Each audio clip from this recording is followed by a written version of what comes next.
Bible గ్రంథాన్ని మనం ఒకసారి చూస్తే, బైబిల్ గ్రంథంలో కూడా ఒక అక్క ఒక తమ్ముడు ఉన్నారు, మిరియాము, మోషే. మోషే పుట్టే సమయానికి ఆ ప్రాంతంలో రాజు ఆజ్ఞ ఏంటి అంటే, మగపిల్లలు పుడితే చంపేయండి అని చెప్పాడు. కాబట్టి నా దగ్గర బతకపోయినా ఎక్కడో చోట క్షేమంగా బ్రతుకుతాడని చెప్పి తన తల్లి ఈ మోషేను ఒక జమ్ము పెట్టు చేసి, ఆ పెట్టి పైన కింద మొత్తం ఒక తారు, ఒక కీలు అనేది పూసేసింది. ఆ కుమారుణ్ణి ఆ జమ్ము పెట్టులో పెట్టి మూత పెట్టి కొంచెం లైట్గా ఆ నైలు నదిలో విడిచిపెట్టేసింది. ఆ కుమారుడు నైలు నదిలో మరి వెళ్ళిపోతా ఉన్నాడు నీటిపైన. అదే సమయానికి ఫరో కుమార్తె ఆ నదిలోకి స్నానం చేయడానికి వచ్చింది. ఆ చిన్న పిల్లవాడిని చూచి, చిన్న పిల్లవాడు మంచిగా ఉన్నాడు అని చెప్పి భావించి ఏమన్నదంటే, ఈ బాబుని నేనే పెంచుకుంటా అని చెబుతా ఉంది. అయితే గమనించండి, మరి ఈ మోషే గారి అమ్మ నీటిలో వేసే దగ్గర నుంచి ఈ ఫరో కుమార్తె నీటిలో నుంచి ఆ బాబుని, ఆ మోషేని తీసే వరకు పైనుండి ఆ గట్టు మీద నుంచి ఒకరు అబ్జర్వ్ చేస్తున్నారు. వాళ్ళు ఎవరంటే ఈ మోషే గారి అక్క, ఆమె పేరు మిరియాము. ఇప్పుడు ఈ మిరియాం ఏం చేసింది, చూసింది, నా తమ్ముణ్ణి రాజుగారు కుమార్తె తీసుకుంది అని తెలుసుకుని వెంటనే ఆ రాజకుమార్తె దగ్గరికి పరిగెట్టుకుని వెళ్ళి, ఈ బాబుకి ఆ పాలు ఇవ్వడానికి, పెంచడానికి ఎవరినైనా నేను తీసుకుని రావాలా అని అంటే, అవునవును, ఈ బాబుకి పాలు ఇవ్వాలన్నా, బాబుని చక్కగా పెంచాలన్నా పిల్లలు కలిగిన తల్లి ఎవరైనా ఉంటే తీసుకురా అని అన్నదంట. ఈ మిరియాము వెళ్ళిపోయి వాళ్ళ అమ్మనే తీసుకొచ్చింది. ఇప్పుడు మోషే దగ్గరికి వాళ్ళ అమ్మనే తీసుకొచ్చి ఈ మోషేని పెంచమని ఈ రాజకుమార్తె అప్పగించడానికి తన అక్కే మొత్తం అంతా కూడా చూసుకుంది. తన తమ్ముడి విషయంలో ఎలాగైనా సరే ఈ అపాయం నుంచి తప్పించాలని ఆలోచన కలిగి మరి ఆ తమ్ముడిని సురక్షితంగా బయటికి తీసుకొచ్చి ఒక క్షేమకరమైన ప్రదేశంలో పెంచేటట్టుగా తన తల్లి దగ్గరికే తీసుకొచ్చింది. మరి మిరియాము గురించి మనం ఆలోచిస్తే, అది ఒకరోజు ప్రేమ కాదు, ఆమె ఏదో రాఖీ కట్టలేదు తన తమ్ముడికి, కానీ తన బాధ్యతను ఆమె నెరవేర్చింది. కాబట్టి ప్రతి క్రైస్తవుడు బంధాల మధ్యలో ప్రేమకు నిదర్శనం బాధ్యతను నిర్వర్తించడమే. ప్రేమ అంటే ఒట్టి మాటలు కాదు, మాటలు బాధ్యతగా మారాలి. నీ అన్నయ్య పట్ల నీ బాధ్యత ఏంటి, నీ తమ్ముడు పట్ల నీ బాధ్యత ఏంటి, మరి ఎటువంటి బాధ్యతలు కలిగి ఉండాలి? మొదటిగా నువ్వు కలిగి ఉండవలసినటువంటి బాధ్యత ఏంటంటే, వారి కోసం ప్రార్థన చేయాలి. వారు రక్షణ పొందారా లేదా, వాళ్ళు వ్యక్తిగత జీవితంలో ఎటువంటి ఇబ్బందుల్లో ఉన్నారా, నీ అన్నయ్యలకు పెళ్ళయి ఉంటే, నీ తమ్ముడికి పెళ్ళయి ఉంటే, నువ్వు వాళ్ళ కుటుంబం కోసం, వారి కుటుంబంలో ఉన్న ఇబ్బందుల కోసం ఎల్లప్పుడూ కూడా ప్రార్థన చేసే వ్యక్తిగా ఉండాలి. హల్లెలూయా. రెండో బాధ్యత ఏంటంటే, నీ అన్నయ్య కానీ నీ తమ్ముడు కానీ వారి గౌరవాన్ని నువ్వు కాపాడాలి. నీ అన్నయ్య కానీ నీ తమ్ముడు కానీ తన యొక్క పొరపాట్లను మనకి చెప్పినప్పుడు ఆ పొరపాట్లు 10 మందికి చెప్పి దానిని అల్లరి చేసేవారుగా ఉండకూడదు. నమ్మకమైనటువంటి సాక్షి సంగతిని దాస్తారు. కాబట్టి నువ్వు నీ అన్నయ్యకు నమ్మకస్తురాలు అయితే, నీ తమ్ముడికి నువ్వు నమ్మకస్తురాలు అయితే, తన ఇంటి గురించి కానీ, తన గురించి కానీ, తన తప్పుల గురించి కానీ, వాళ్ళకి వీళ్ళకి బంధువులకి అందరికీ కూడా నువ్వు పంచుకుని నీ తమ్ముడు అన్నయ్య యొక్క గౌరవాన్ని తీసే వ్యక్తిగా ఎన్నడూ కూడా నువ్వు ఉండకూడదు. మూడవ బాధ్యత, నీ అన్నదమ్ములు చేసినటువంటి తప్పును నువ్వు సమర్థించకూడదు. కొంతమందికి ఒక రూల్ ఉంటుంది, ఏంటంటే వాళ్ళ ఇంట్లో వాళ్ళు ఏదో గొడవడుతూ ఉంటారు. అసలు ఏం జరిగింది, నువ్వు ఎలా స్పందించాలి ఏంటి అనేది ఏముండదు, ఇంకా గొడవ. బ్లైండ్గా ఎప్పుడు కూడా అన్నయ్య అయినా తమ్ముడైనా చెల్లైనా ఎవరిని కూడా తప్పును సపోర్ట్ చేసే వ్యక్తిగా ఎంత మాత్రం కూడా ఉండకూడదు. ఒకవేళ నీ అన్నయ్య తమ్ముడైనా తప్పు చేసినప్పుడు ఆ తప్పు నుండి బయటకు వచ్చేటట్టుగా, ఆ తప్పును అర్థమయ్యేటట్టుగా, ఆ తప్పును తెలియపరిచి ఆ వ్యక్తిని సత్యములోకి నడిపించాలి. ఒకవేళ దేవునికి దూరంగా ఉన్న దేవునికి దగ్గరైనట్లుగా ఆ వ్యక్తులను నడిపించాలి. అన్నదమ్ములు పాపములో ఉండొచ్చు, లోకములో ఉండొచ్చు, ఎన్నో తప్పిదాల్లో పాపాల్లో కూడా ఉండవచ్చు. వాళ్ళని బయటికి తీసుకువచ్చే బాధ్యత విషయంలో నువ్వు తప్పకుండా వారికి సత్యము చెప్పాలి. అంతేగాని మా అన్నయ్యే కదా, మా తమ్ముడే కదా అని చెప్పి ఏ తప్పు చేసినా నువ్వు సపోర్ట్ చేసుకుంటా వచ్చావనుకో, అదే తప్పులో ఉండి నరకంలోకి జారిపోతారు. కాబట్టి నీ అన్నదమ్ములు ఎప్పుడు కూడా తప్పుల్లో ఉంటే దానిని నువ్వు సరి చేయాలి. ఎందుకంటే అంటాడు బైబిల్లో, నిజమైన స్నేహితుడు మేలు కోరి గాయాలు చేయును, పగవాడు లెక్కలేనని ముద్దులాడతాడంట. ఏమైంది లేరా, ఏమైంది అంటాడు. కానీ నిజమైన ప్రేమ, వాడు గాయపడినప్పటికీ కూడా, అన్నయ్య గాయపడినా, తమ్ముడు గాయపడినా, తప్పకుండా ఇది తప్పు, ఇలా ఉండకూడదు అని చెబుతూ ప్రేమతో చెప్పాలి. మరలా అర్థమవుతుందండి?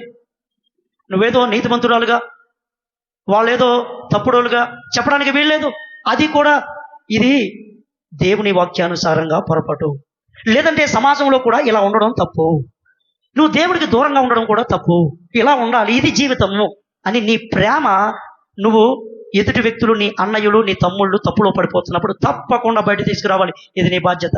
అంతేగాని రాఖీ కట్టేసి ఈ డబ్బులు తీసుకొని జేబులు పెట్టుకుని మా అన్నయ్య గాజులు కొన్నాడు, ఆ తమ్ముడు ఇది ఇచ్చాడు, ఇది చెప్పుకోవడం కాదు. ఖచ్చితంగా గమనించండి, బాధ్యత కలిగి ఉండాలి. కాబట్టి ఇది 3వ బాధ్యత. 4వ బాధ్యత చూడండి. నీ సహోదరుడు, అది అన్నయ్య అయినా తమ్ముడైనా, లేదంటే నీ చెల్లైనా నీ అక్క అయినా, వారు పడిపోయిన స్థితిలో ఉంటే, ఆత్మీయంగా కావచ్చు, ఆర్థికంగా కావచ్చు, కుటుంబంలో కావచ్చు, కుటుంబ సమస్యల్లో కావచ్చు, వ్యాపారంలో కావచ్చు, దేవుని బిడ్డలారా, వారు ఏ విధంగానైనా పడిపోయినట్టు నువ్వు కనబడితే వారిని నువ్వు తప్పకుండా లేపాలి. ఏంటండి? పడిపోయిన వారిని లేపాలి. ఇది నీ బాధ్యత. బాగుంటే మనము చక్కగా ఫోన్లు వెళ్తాయి, వాళ్ళు పడిపోయిన స్థితిలో ఉంటే ఏముండవు. మనము నిజంగా కష్టాల్లో ఉన్నప్పుడే ఎక్కువ అటాచ్మెంట్ ఉండాలి. ఇది క్రైస్తవుని యొక్క హృదయం, ఇది దైవ హృదయం. ఇది అంత బాగున్నప్పుడు నీ తోడెందుకు, నీ నేడెందుకు? జీవితం బాగలేనప్పుడు, పడిపోయిన స్థితిలో ఉన్నప్పుడు నువ్వు అండగా ఉండి పడిపోయిన వ్యక్తిని లేపేంత వరకు నీ శక్తి వంచన లేకుండా నువ్వు సాధన చేయాలి. కాబట్టి ఆత్మీయంగా పడిపోయిన వ్యక్తిని లేపడానికి, దేవుడు కూడా ఆర్థికంగా కూలిపోయిన వ్యక్తిని లేపడానికి ప్రతి ఒక్కరు కూడా, నా అన్నయ్య ఈ స్థితిలో ఉన్నాడు, నా తమ్ముడు ఈ స్థితిలో ఉన్నాడు, నా అక్క, నా చెల్లి ఈ స్థితిలో ఉంది, తప్పకుండా నిలబడాలి. అక్కడ రెస్పెక్ట్ యువర్ రిలేషన్, నీ బంధాలను గౌరవించు. అక్కడ అంటున్నాడు, ఒంటిగాడు లేవలేడు, అందుకే నేను పెట్టాడు. తోడు అనే మాట భార్య భర్తలకి, అన్న తమ్ముడు, అక్క చెల్లెలకి మధ్య మాత్రమే మాట్లాడతాడు దేవుడు.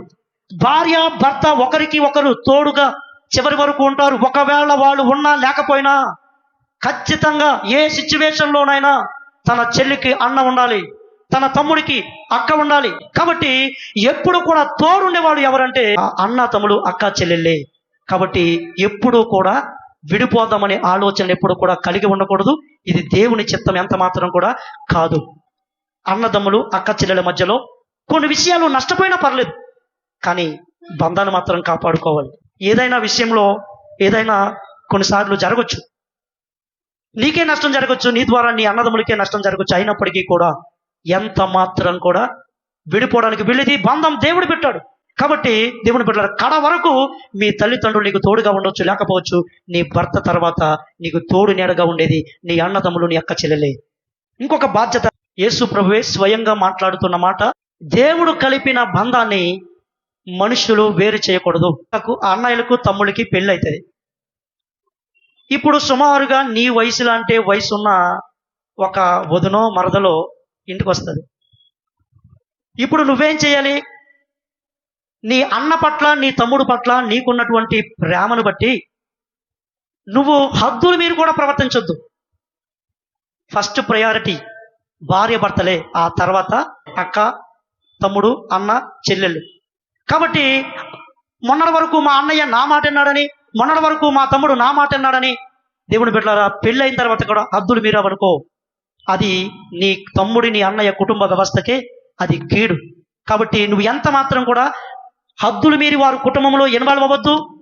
భార్య భర్తల మధ్యలోకి నువ్వు ఇన్వాల్వ్ అవ్వద్దు. వాళ్ళ మీద అధికారం చూపించొద్దు. వాళ్ళు ఇద్దరు హ్యాపీగా ఉన్నాను సేపు నీ పనేంటి? Be silent. ఒకవేళ వాళ్ళు ఏమన్నా సమస్యలో పడితే అక్కడ కూడా వెళ్ళి, అన్నదామే నాకు తెలుసు, ఆమె బుద్ధి ఎప్పుడు ఇటువంటిదే, నేను చూస్తూ వచ్చాను కదా, నీకు చెప్తున్నా అస్తమాను, నువ్వు వింటురా, నువ్వు వినవు అని ఈ డైలాగ్ లేదు. దేవుని బిడ్డలారా గమనించి ఏం చెప్పాలంట, వెళ్ళి వీలైతే మీ అన్నయ్యతోనే, అన్నయ్య కొంచెం నువ్వే అర్థం చేసుకో, ఆ పాప ఎక్కడి నుంచో వచ్చింది, కాబట్టి నువ్వే కొంచెం ఆలోచించనయ్యా, ఒకవేళ ఏదైనా పొరపాటు చేస్తుంటే కూడా మన్నించు అని నువ్వు చెప్పాల్సింది ఎవరికి? మీ అన్నయ్యకి. అంతే అక్కడికి వెళ్ళిపోయి నీకు ఎప్పటి నుంచో మనసులో ఉన్న బాధ అంతా కూడా మీ వదిన మీద చూపిస్తున్నారా? కాదు. పెళ్ళైన తర్వాత కూడా అన్న తమ్ముళ్ళని కంట్రోల్ చేయకుంటాం. తమ్ముడికి పెళ్ళి అయిపోయింది, నీకు పెళ్ళి అయిపోయింది, నువ్వు ఎక్కడో ఉంటావు, పెత్తనం ఇంట్లో, అలా అన్న ఇంట్లో పెత్తనం నీదైపోద్ది. వాళ్ళని అన్నయ్యని కంట్రోల్ చేయలేకుంటాం. తన భార్య కూడా నీ మాటే వినాలి, తన భార్య ఆయన కూడా నీ మాట వినాలి అని నువ్వు చాలా ప్రయత్నం చేస్తూ ఉంటావు.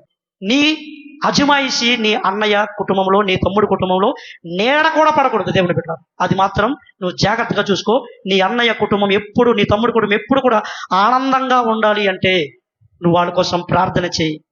ఎప్పుడు దేవుని బిడ్డ కనబడిన ప్రేమతో పలకరించు. ఇంకా చెప్పాలంటే నీ అన్నయ్య భార్యను, ఆ తమ్ముడు భార్యను ఇంకా ఎక్కువగా రెస్పెక్ట్ చేయి. అప్పుడు వాళ్ళిద్దరూ హ్యాపీగా ఉంటారు. అది నీ బాధ్యత ఉన్నది.